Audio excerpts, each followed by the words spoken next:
This is the story of Charlie the Frenchman. I first saw Charlie when I was sitting outside the library reading a book. He was talking on his mobile phone, and straight away, from his strong accent, I could tell he was a Frenchman. It also came to my attention that English wasn't his strongest point. He was talking quite loudly and animatedly to someone on the other end of the phone. "Hello, I am Charlie the Frenchman." Something like that. It's just one of those things. You hear someone talking and you can't help but listen to them.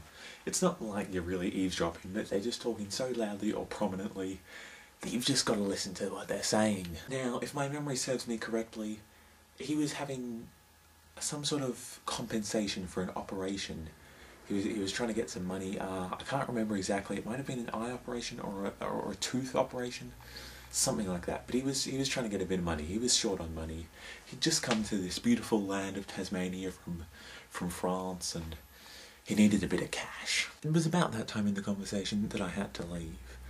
But I didn't forget that Charlie. Then, magically, about a month later, I was down at the local Hobart market buying some fresh vegetables, when out of nowhere comes Charlie the Frenchman. He was buying vegetables too.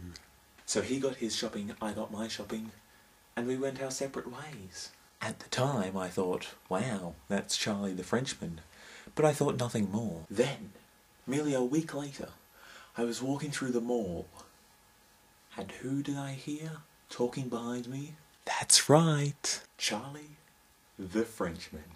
And this time, he was with his wife. It was about this stage when I realised something was going on. This was the third time I had spotted Charlie the Frenchman, but I didn't freak out. I'm not one to freak out easily. The fourth time I saw Charlie the Frenchman was down at the Salamanca market again. This time I was working, and I just saw him walk past, a fleeting face in the crowd. Time number 6. You may recall that I was cooking mushrooms over the Christmas and New Year period. Who do you think came to buy some mushrooms? Charlie.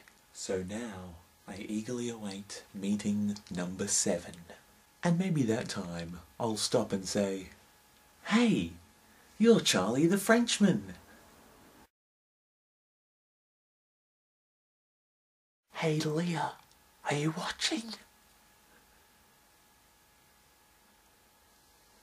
To anyone else who was slightly confused about that, I dressed the same way as Leah in her last video, except I'm not wearing pants. 2,000 people just squealed. And yes, I know you're one of them.